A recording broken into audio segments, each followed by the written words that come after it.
You're tired, aren't you? Not from lack of sleep, but from the invisible weight you carry every day. The weight of caring too deeply about things that feel like they should matter, but don't. You replay conversations in your head. You wonder if they liked you, if you said too much, if you're being judged right now by people who barely know you. Somewhere along the way, the need to be understood became a prison, and the more you try to fix it, the more exhausted you feel. But what if the problem was never out there? What if the storm isn't in your life, but in your mind, and it only keeps raging because you won't stop feeding it? Today, we're stepping into a truth most people spend their entire lives running from. It's uncomfortable, it's confronting, but it's also the doorway to something rare, a kind of peace that doesn't come from controlling the world around you, but from finally letting it go. So stay with me. Don't just watch, listen. Because at the end of this video, I'll share a single powerful Buddhist insight that could shift how you see your suffering and how you free yourself from it. Lesson 1. The reaction trap and the power of the pause. We often think we're tired because life is too loud, but the real exhaustion, it comes from how often we flinch internally at every opinion, every judgment, every moment that doesn't go our way. You brace yourself against the world as if it's out to harm you. But what if the real struggle isn't the world? It's your expectation that it should always feel gentle. In Buddhist teaching, the mind is compared not to a mirror, but to still water. When undisturbed, it reflects things as they truly are.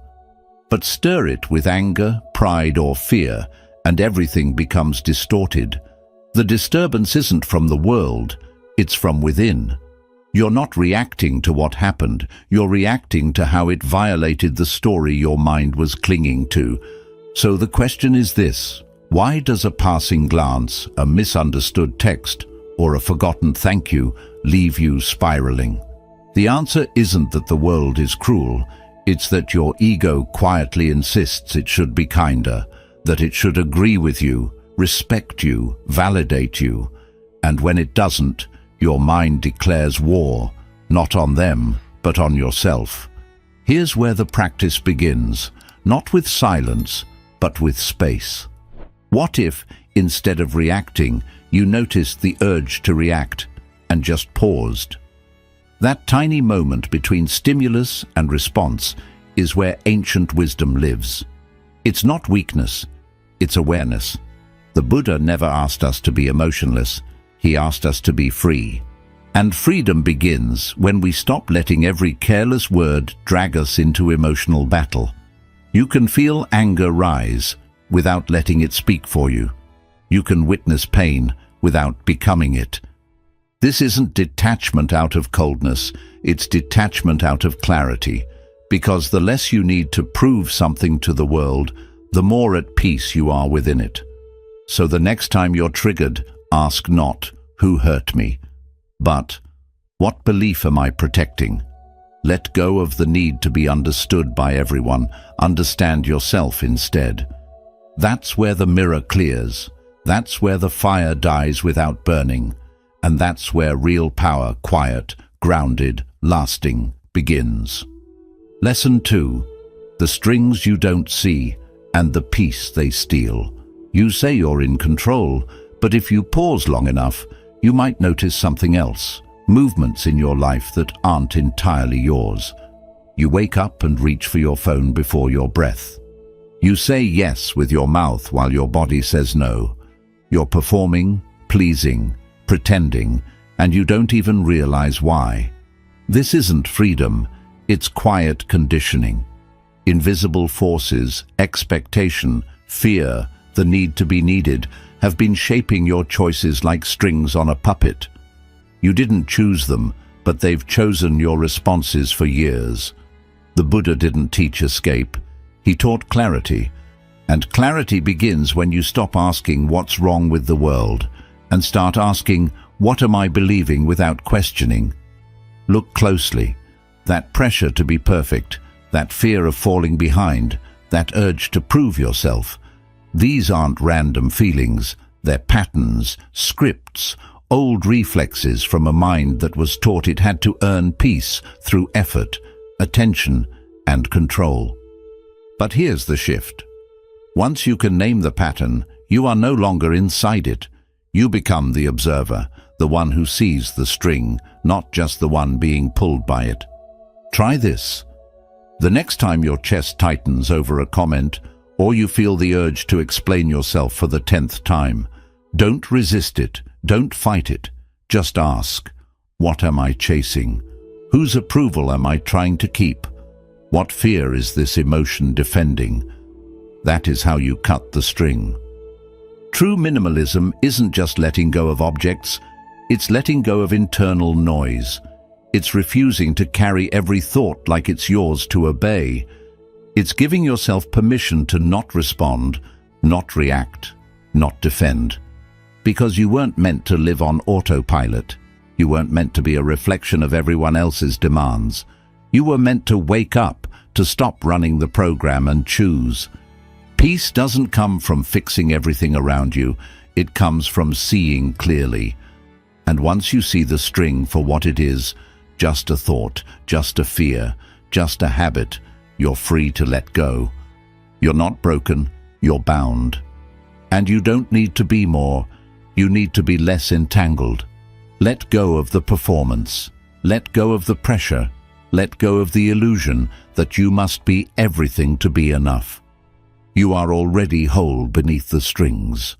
You are not the puppet, you are the hand that can finally gently put down the script. Lesson 3.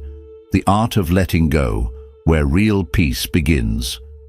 We live as if holding tighter will save us, as if gripping to people, plans, and perceptions will somehow guarantee peace. But the harder you hold, the more life resists. It's like trying to catch wind with closed fists. You just end up tired, tense, and empty. Have you ever wondered why you feel so drained, even when nothing dramatic is happening? It's because your mind is always clutching to outcomes you can't control, to the fear of being misunderstood, to the endless weight of needing to get it right. Buddhist wisdom doesn't promise a perfect life.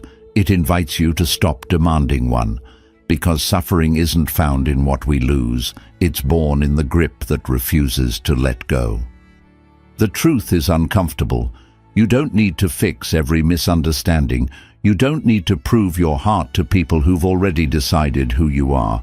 You don't need to make everyone happy. That's not your burden. It never was. What if peace isn't something you earn by getting everything right, but something that naturally appears when you stop trying so hard? Imagine your mind as an open sky, and every worry, every judgment, every expectation is a balloon you're clinging to. One by one, let them go. Watch what happens. The sky doesn't collapse, it clears. Letting go doesn't mean you stop caring. It means you care wisely. It means you choose where your energy flows and what truly deserves it. You don't have to shrink your heart, only your attachments. Start with small rebellions. Don't chase every notification. Don't answer every critic. Don't explain your soul to those who only hear noise. Protect your stillness like it's sacred, because it is. Ask yourself gently, what story am I still gripping today? Who am I trying to impress? What am I afraid will happen if I just let go? The answer is not collapse. The answer is clarity. Because when the need to control dissolves, your natural state, peace, returns. Not as a reward, but as a remembering. You were never meant to carry so much. Not every burden is yours. Not every opinion is truth. And not every outcome needs your control to unfold. Let go, not out of weakness, but because your soul is tired of gripping. Let go, not to escape life, but to enter it more fully. That's the shift. And that's where peace no longer visits, it stays. Lesson 4. The shift that sets you free. There's a moment, small but powerful, when something inside you whispers, wait, maybe I'm not my thoughts, and everything begins to change. You've spent years believing every word your mind says, that you're behind, that you're not enough, that you must fix, prove, earn, chase. And so you do. You run in circles inside your own head, mistaking the noise for truth, the storm for self. But here's the shift. You are not the storm. You are the sky that holds it. In Buddhist wisdom, this is where freedom begins. Not by controlling your thoughts, but by seeing them clearly. Thoughts will come. Doubts, fears, judgments. They arrive like weather, but weather is not the sky, and thoughts are not you. Next time anxiety tightens its grip, try this. Don't say, I am anxious. Say, anxiety is present. Don't say, I'm failing. Say, the mind is telling a failure story. That one change turns chaos into clarity, because once you stop identifying with every mental twitch, you stop reacting like your life depends on it. You stop arguing with shadows. You start witnessing instead of absorbing. This is the essence of mindfulness, not silencing your thoughts, but watching them drift by, without boarding everyone like it's a train to your truth. The mind will say, they don't respect you. The mind will say, what if it all falls apart? The mind will say, you're not good enough yet. Let it speak. But don't make it your voice. You're not here to solve every thought. You're here to stop letting them run the show. Most thoughts are just echoes of fear, of memory, of stories that were never yours to carry. When you see that, they lose their grip. Clarity is born not when your mind goes quiet, but when you stop believing every sound it makes. So next time your mind spins, do nothing but observe. Watch the story play out like a movie. Breathe, smile, let it pass. The sky never panics when the clouds gather. It simply waits, and then it clears. This is not cold detachment, it's wise compassion. You're not withdrawing from life, you're withdrawing from the illusion that every passing thought deserves your energy. And as this practice deepens, something beautiful happens. You stop drowning in the waves, because you remember, you are not the ocean, you are the sky, still, open, unshaken. You don't need to silence your mind. You only need to remember, you were never the storm. You are the one watching it pass. Lesson 5. The discipline of doing less. You're not exhausted because you're doing too much. You're exhausted because too much of what you're doing doesn't mean anything.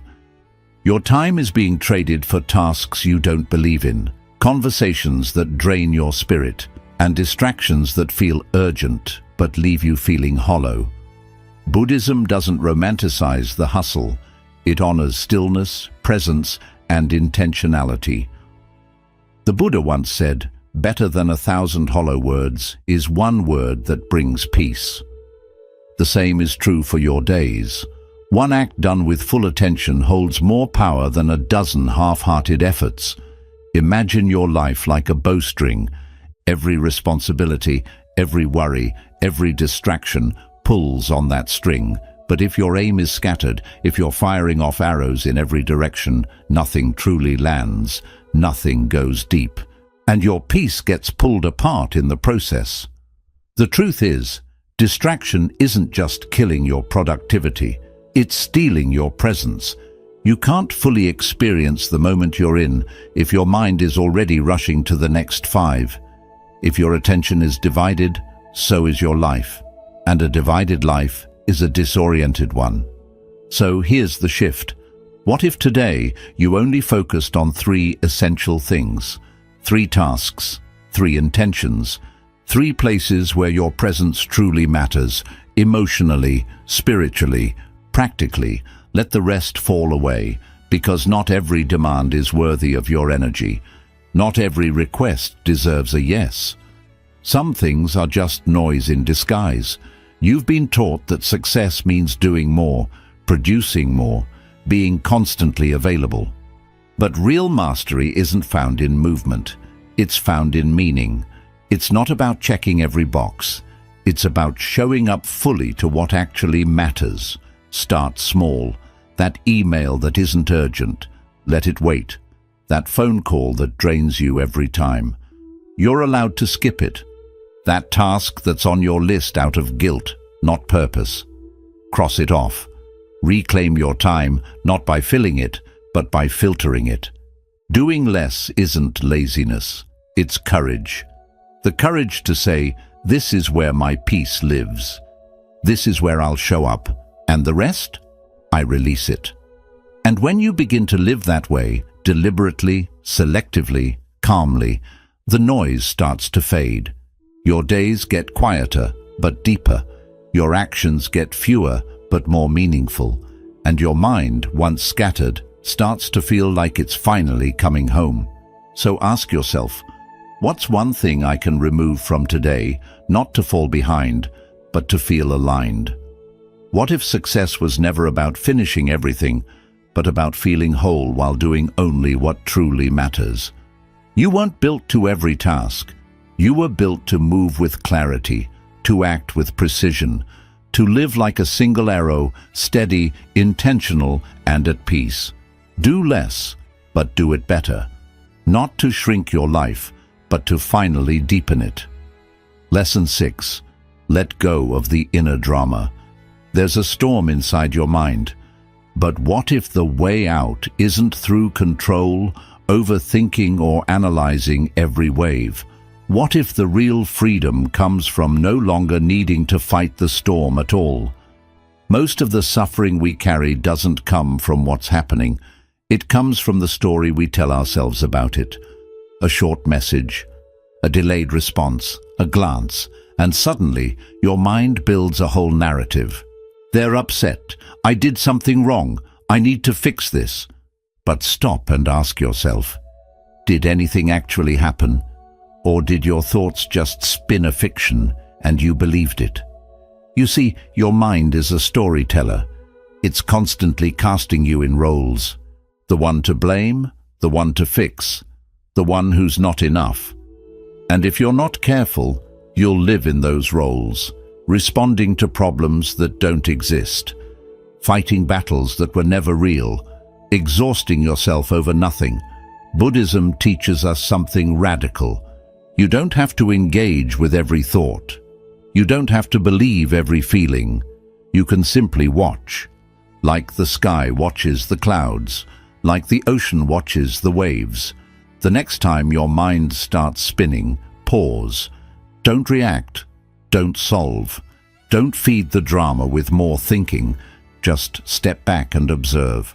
Ask yourself gently, is this real, or is this just a mental movie I'm watching? That one question can create space, and space is everything. In that space, you reclaim your peace.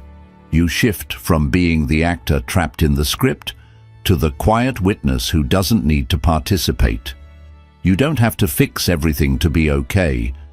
You don't need the world to align with your expectations to feel grounded. In fact, the moment you stop needing it to, your peace becomes unshakable. Here's your practice. Let go of one inner drama today. Just one. The loudest one. The one that's stealing your attention. Let it play without reacting. Watch it without joining the story. You'll be surprised how quickly it loses power when you stop giving it energy. Because sometimes the strongest choice isn't to fix the thought or resist the emotion. Sometimes the strength is in doing nothing at all. Just standing still and letting it pass. You are not the chaos. You are the space around it. You don't have to silence the storm. You just have to stop standing in the rain. Lesson 7. Stay open. When pain arrives, our first instinct is to close. We retreat, tighten, brace, convinced that protecting ourselves means surviving. But here's the uncomfortable truth. Real healing doesn't happen behind walls. It happens when you stay open, especially when it's hardest. The heart, like a flower, doesn't bloom by avoiding storms. It grows through them. And Buddhism offers us a powerful but difficult truth. We only suffer because we cling. Cling to comfort, to control, to how we think things should be. But clinging often wears a clever disguise. It shows up as shutting down, as guarding ourselves, as pretending we don't care. Think back to a time you were hurt, not physically, but emotionally or spiritually. Did you close off? Did you pull back, shut others out, numb the pain just to cope? That's human. But it's also where deeper suffering begins. Because what we resist persists. What if the real strength isn't found in armor, but in softness, in choosing to stay emotionally present even when it stings? This isn't about being naive. It's not about tolerating abuse or letting people walk all over you. It's about remaining human, even in pain, when everything in you wants to shut down. When you feel that tightness in your chest. Pause. Breathe. Don't run from it. Don't numb it. Ask yourself gently, what am I closing right now, and why? Is it fear? Is it shame? Is it protection? Or just habit? Then, without forcing anything, breathe into that space. Let it soften just a little. Not because the pain is gone, but because you've stopped resisting it. And in that moment, you've reclaimed your power. You see, shutting down doesn't actually protect you. It just traps you. Inside old stories, recycled emotions, and walls that become cages. Staying open is what allows the pain to pass through instead of take root. It's what prevents discomfort from becoming identity.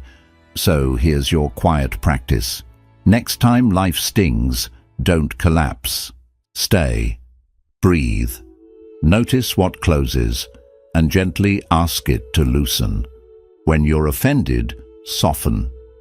When expectations aren't met, remain present. When fear knocks, open the door and realize it's just a messenger, not a master.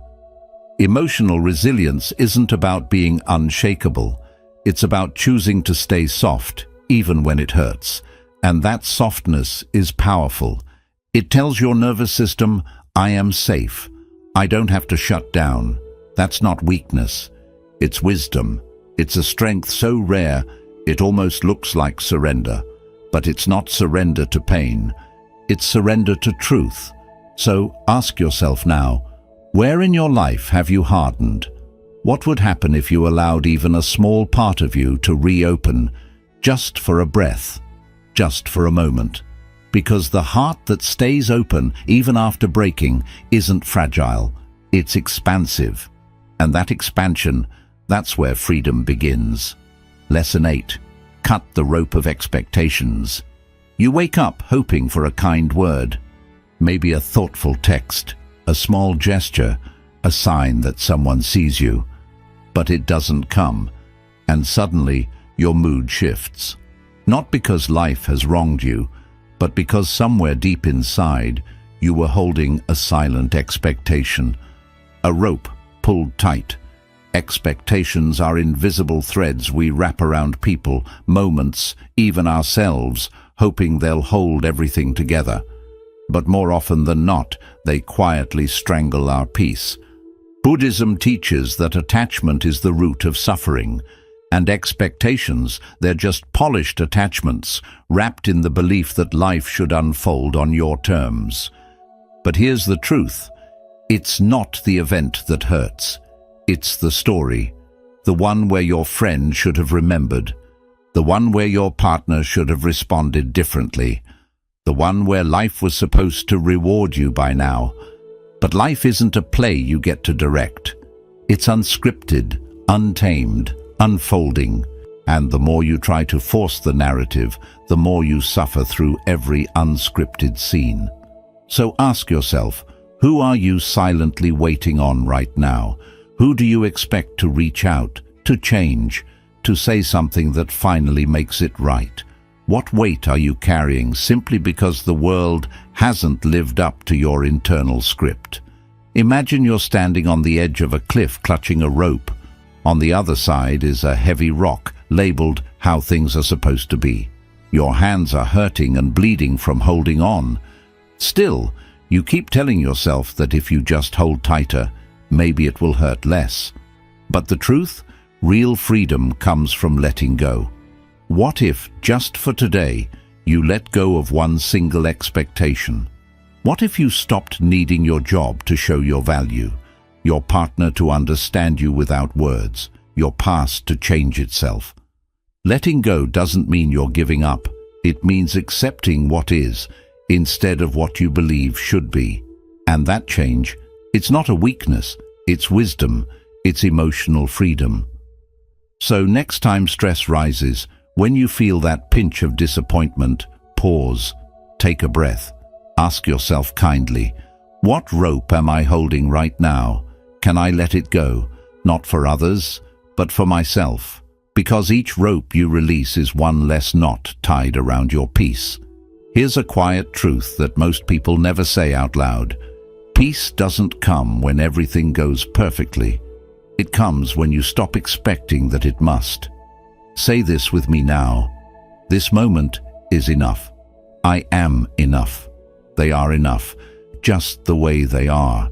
And maybe, just maybe, the rope you let go of today is the same one that's been blocking your joy for far too long.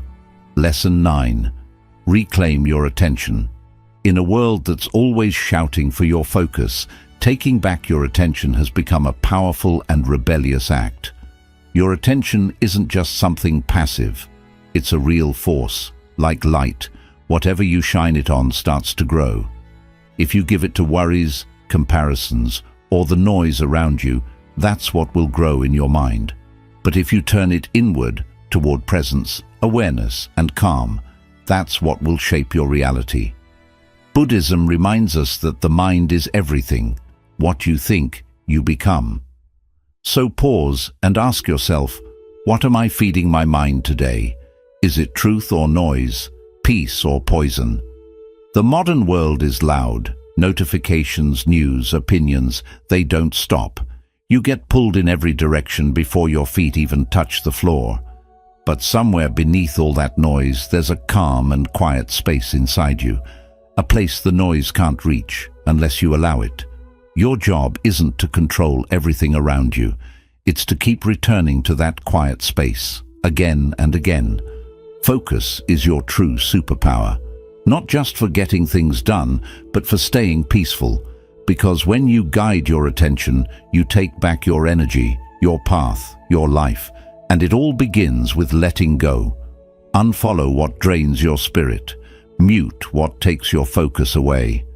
Release anything that pulls you away from your true path. This isn't just about cleaning up your digital space. It's about clearing your mind. When you stop feeding the noise, your own voice becomes clear again. But don't think it will be easy. Attention is like a muscle, and like any muscle, it gets weaker when you don't use it. Distraction is the default setting. Awareness takes effort and training. The moment you catch your mind drifting, you get to choose. Keep floating away or gently bring it back, not with pressure, but with presence. This isn't about doing it perfectly. It's about showing up and practicing. The more often you return to the present moment, the more steady and grounded you feel. Over time, the noise is still there, but it doesn't control you anymore. You stop chasing every thought. You stop drowning in every wave. You stay centered. Ask yourself right now, where is my attention going? Is it helping me grow or just keeping me busy? Is it feeding my anxiety or building my peace? The world gains from your distraction, but your soul grows in your attention. When you decide what to focus on, you decide what kind of life you're creating. Because here's the truth. You're not without power.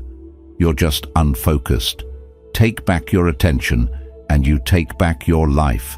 In the quiet beneath all the noise, your true power is waiting. Conclusion. You've made it this far, not just through a video, but through a journey back to who you really are. because that's what this is truly about. Not learning something brand new, but remembering something ancient, something deeply true, that peace you've been searching for. It's not out there. It's not in the next success, the next apology, or the next version of yourself. It's right here, in this breath, in this moment, in your power to choose where your attention goes, which thoughts you follow, and which stories you let go. You don't need to fix your whole life to feel peaceful. You just need to return to your awareness, again and again. So when the world feels too loud, when your mind pulls you in every direction, pause, take a deep breath. And remember, you are not the noise. You are the calm underneath it. And if this message touched something inside you, share it. Let someone else hear what their heart might be longing for. Drop a comment below. What was the one insight from this video you needed most today? Your words could be exactly what someone else needs to hear too.